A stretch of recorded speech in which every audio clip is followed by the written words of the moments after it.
All right, another tarp configuration video, one of our basic four: the A-frame, the lean-to, the wedge, and the cave. And this is going to be the lean-to. This is mostly, you see this a lot, everybody always goes to lean-to on the bushcraft and outdoor videos. I'm not a huge fan of the lean-to. It's a fair weather shelter at best. It doesn't really protect you much from the weather.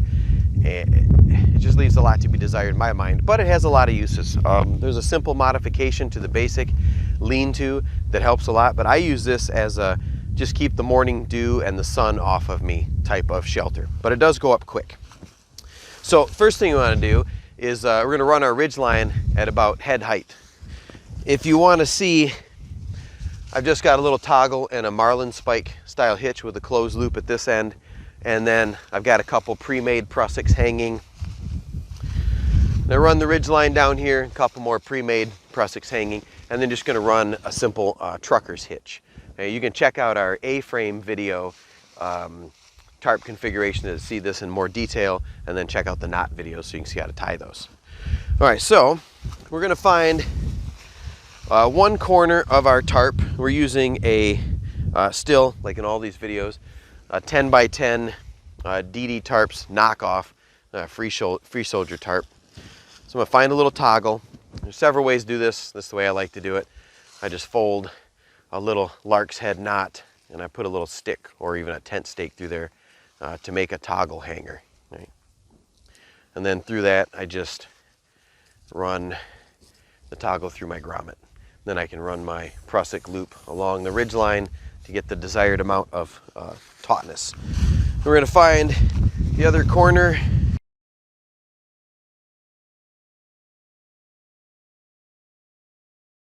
So now I've got my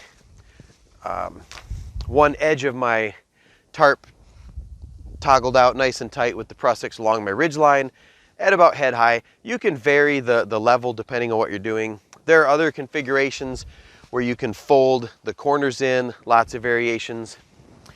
There's another one that I particularly like where I'll come to the second grommet and fold, toggle in and get what's called a beak or a small ridge. Or what's Rendell call it? A bill, like a duck bill. So you can call it a bill, duck bill. This little awning that comes over, and then you'd have to stake that down out front, guy that out. It gives you a little more protection because in this configuration, if I get a good solid rain, the front edge of my lean-to is not going to help.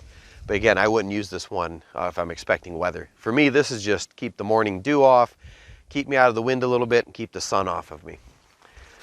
Right now, I have it flying. I take two stakes and I'm going to stake down the two back corners.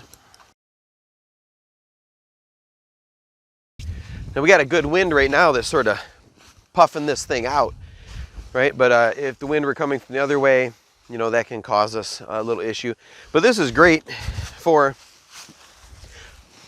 maybe just getting out of the sun. This is Michigan, so in the summer, if I were running a bug net on a ridge line, I might throw a lean-to up with a deep beak or awning over my bug net. So I have a nice light airy camp and just kind of keeps the sun and some of the dew off of me. But this is great for us to sit up. It's also good for maybe a quick shower that comes in. You're just waiting out a 10-minute sprinkle. Plenty of room under here. We can get, even under this tarp, 4 adults and our gear, we can get under here to sleep.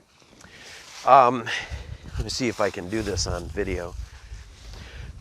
I might not be able to. Another way to maybe take this, if I've got these cloth grommets like this, these little loops, I can weave through on the ridgeline without loosening it necessarily. Like if you ever darned a sock or do crochet, I take my tent stake, I go down through the loop, let's see if you can see that even, and then under the line with the tip, and then I can push that through. So I've darned, D-A-R-N, darn. I just darn that through, so now that kind of holds here. If I had extra stakes, I could darn in another one. I could throw my loop over there, get behind that ridge line, and then sort of force that up through there. So now I can kind of anchor that a little tighter if I wanted to. Like I said, it's usually better if you run a beak over there, if you had some extra cordage to guy out the corners. If I had some extra cordage, we'll just shoot another video, and I'll show you with the beak, maybe up on the next campaign with the little loop. Now a lot of times we'll do with our big 16 by 24 foot tarp, our heavy duty tarp, when we're running a campaign and we'll sleep 6, 8, 9 people under there. Even in the winter, with a couple sidewalls and all those people under there, in the winter, the main benefit of the lean-to is then we can have a nice big fire out front, kind of a long fire to kind of radiate heat in and keeps everybody warm. And in the dead of winter in the Michigan, not worried about a lot of wet precipitation. You get some snowfall on us. If we get a heavy snowfall, sometimes we'll even run like a light frame of poles down through there, and maybe a cross hatching of poles to support our lean-to. I'm sure we got videos you can see of us doing that. In those cases, the lean-tos are great. For myself, I prefer the A-frame or the cave for some privacy or some really inclement weather. And for quick expedience sake, I just go with the wedge. But the lean-to has got its place. It's not my favorite. But go out and toy with it. Send me some ideas for variations you do on the lean-to. Everybody's always got new methods and ways of doing it. The 4 that we recommend you master first are the lean-to, the wedge, the A-frame, and the cave. And you can use those in all 4 seasons in Michigan, which is what we do mostly. And then there are hundreds and hundreds of other minor or major configurations of tarps you can do. So it's interesting to see what other people do. We just don't teach a bunch of those in the campaign because it's too much for people. We just get the 4 basics and we go from there. So let us know in the comments what else you do with the lean-to. Send us some suggestions. Come along on one of our campaigns and put these tarps to use in the different weather conditions so you can see how they work. Like the video, subscribe to the channel, and we will see you hopefully on one of our campaigns soon.